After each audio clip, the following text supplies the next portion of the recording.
السلام علیکم ورحمۃ اللہ تعالی وبرکاتہ۔ میں محمد امن انصاری آپ کے بارگاہ میں قانونی شریعت سے مسئلے اور مسائل لے کر آیا ہوں۔ تو کل تک ہم نے دیکھا تھا کہ قیامت کن لوگوں پر آئے گی، آج آگے دیکھتے ہیں۔ پیج نمبر 25، آئیے شروع کرتے ہیں۔ قیامت کب آئے گی اور کس طرح آئے گی؟ جب نشانیاں پوری ہو جائے گی اور مسلمانوں کی بغلوں سے وہ خوشبودار ہوا گزرے گی جس سے تمام مسلمانوں کی وفات ہو جائے گی، تو اس کے بعد پھر 40 برس کا زمانہ ایسا گزرے گا جس میں کسی کو اولاد نہ ہوگی، یعنی 40 برس سے کم عمر کا کوئی نہ رہے گا اور دنیا میں ایک بھی مسلمان نہیں ہوگا۔ سارے کے سارے ایسے لوگ ہوں گے جو بے ایمان والے ہو، اور اللہ تعالیٰ کہنے والا کوئی نہ ہوگا، اور اپنی دیوار لپٹا ہوگا، کوئی کھانا کھاتا ہوگا، گرد سب اپنے اپنے کام میں لگے ہوں گے۔ یکایک اللہ تعالیٰ کے حکم سے حضرت اسرافیل علیہ السلام سور پھونکیں گے۔ پہلے اس کی آواز ہلکی ہوگی، بعد میں دھیرے دھیرے بہت کڑی ہو جائے گی۔ لوگ کان لگا کر اس کی آواز سنیں گے اور بے ہوش ہو کر گر پڑیں گے اور مر جائیں گے۔ پھر آسمان، زمین، دریا، پہاڑ، یہاں تک کہ خود سور اور اسرافیل اور تمام فرشتے فنا ہو جائیں گے۔ اس وقت سوا اللہ واحد حقیقی کے کوئی نہ ہوگا۔ پھر جب اللہ تعالیٰ چاہے گا اسرافیل علیہ السلام کو زندہ کرے گا اور سور کو پیدا کرے گا، دوبارہ پھونکنے کا حکم دے گا۔ سر پھونکتے ہی تمام اولین، اگلے و آخرین، پچھلے فرشتے، انسان، جن، حیوانات سب موجود ہو جائیں گے۔ لوگ قبروں سے نکل پڑیں گے، ان کا اعمال نامہ ان کے ہاتھ میں دیا جائے گا اور حشر کے میدان میں لائے جائیں گے۔ یہاں حساب و جزا بدلہ کے انتظار میں کھڑے ہوں گے۔ زمین تانبے کی ہوگی، سورج نہایت تیزی پر سر سے بہت قریب ہوگا، گرمی کی سختی سے بھیجے کھولتے ہوں گے، زبانیں سوکھ کر کانٹا ہو جائے گی، پسینہ بہت آئے گا، کسی کے ٹخنے تک، کسی کے گھٹنے تک، کسی کے گلے تک، کسی کے منہ تک، جس کا جیسا اعمال ہوگا ویسے ہی تکلیف ہوگی۔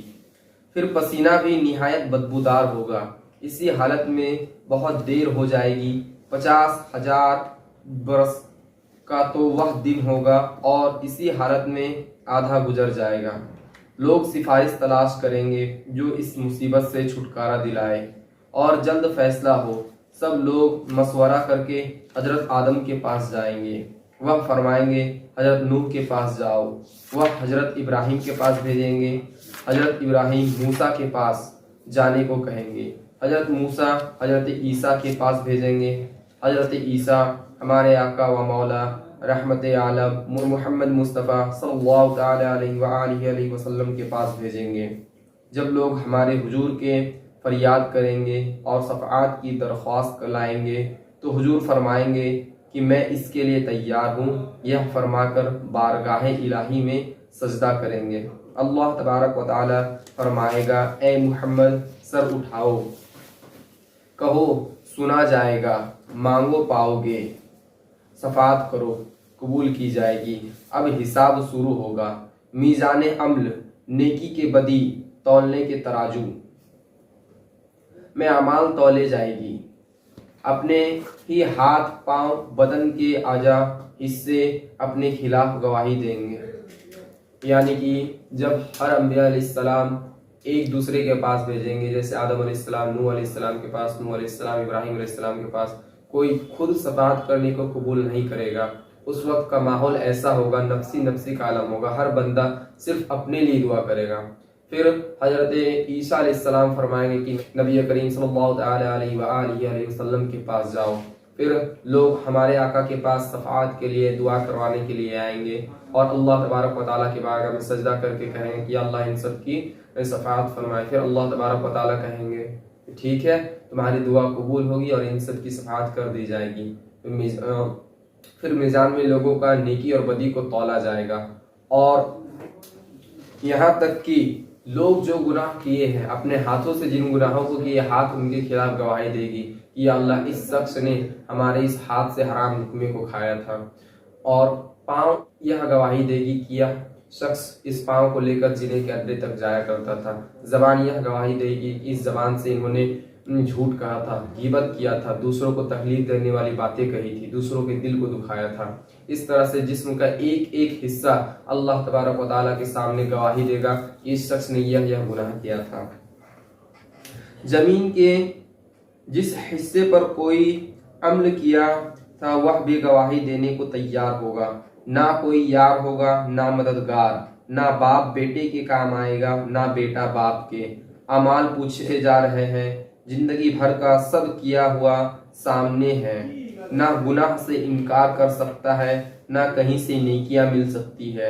اس بے کسی میں حضور پور نور محبوب خدا محمد مصطفیٰ صلی اللہ تعالیٰ علیہ وسلم کام آئیں گے اور اپنے ماننے والوں کی شفاعت فرمائیں گے، یعنی کہ جو شخص کا گناہ زیادہ ہوگا اور نیکی کم ہوگا، حضور اکرم صلی اللہ تعالیٰ علیہ وسلم اپنے نیکیوں کو ایسے بندوں پہ جو کہ ان پہ ایمان لائے ہیں اور نیک کام کرتے ہیں اور گناہ سے بچنے کا کوشش کرتے ہیں، اللہ تبارک و تعالیٰ کے رحمت سے حضور پاک ان کو اپنی نیکی دے کر ان کی بخشش فرمائیں گے اور اللہ تبارک و تعالیٰ ان کی مغفرت فرما دے گا۔ شفاعت کی بعض صورتیں۔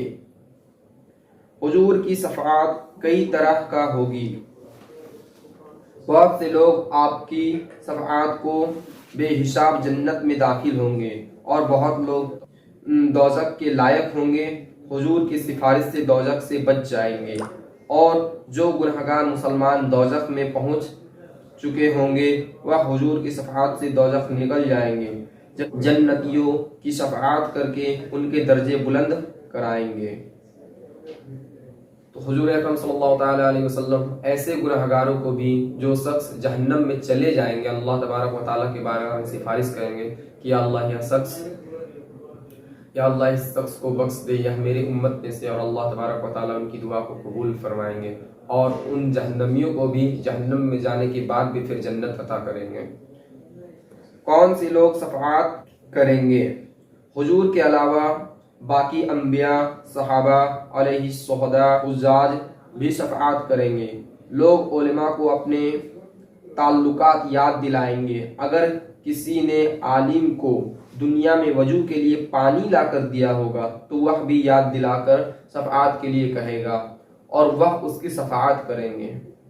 یا حضور اکرم صلی اللہ تعالی علیہ وآلہ وسلم کے بعد اور بھی انبیاء علیہ السلام، شہداء علیہ السلام، یہاں تک کہ عالم دین بھی، کسی عالم دین کو کسی نے اگر وضو کرنے کے لیے پانی تک دیا ہو تو وہ شخص عالم دین کو یہ یاد دلائے گا کہ میں نے آپ کو وضو کرنے کے لیے پانی دیا تھا، ہمارے شفاعت کریں۔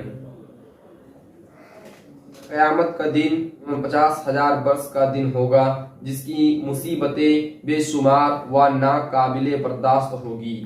یہ دن انبیاء و علیہ اور صالحین کے لیے اتنا ہلکا کر دیا جائے گا کہ معلوم ہوگا کہ اس میں اتنا وقت لگا جتنا ایک وقت کی فرض نماز میں لگتا ہے، بلکہ اس سے بھی کم، یہاں تک کہ بعضوں کے لیے تو پلک جھپکنے میں سارا دن طے ہو جائے گا۔ سب سے بڑی نعمت جو مسلمانوں کو اس دن ملے گی وہ اللہ تعالیٰ کی دیدار ہوگا۔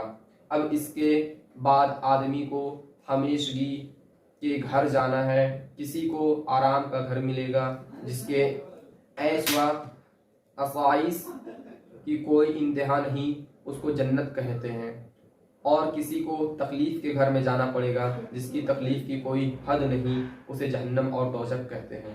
جنت دوزخ حق ہے، انکار کرنے والا اپنا ایمان کو ختم کر لے گا۔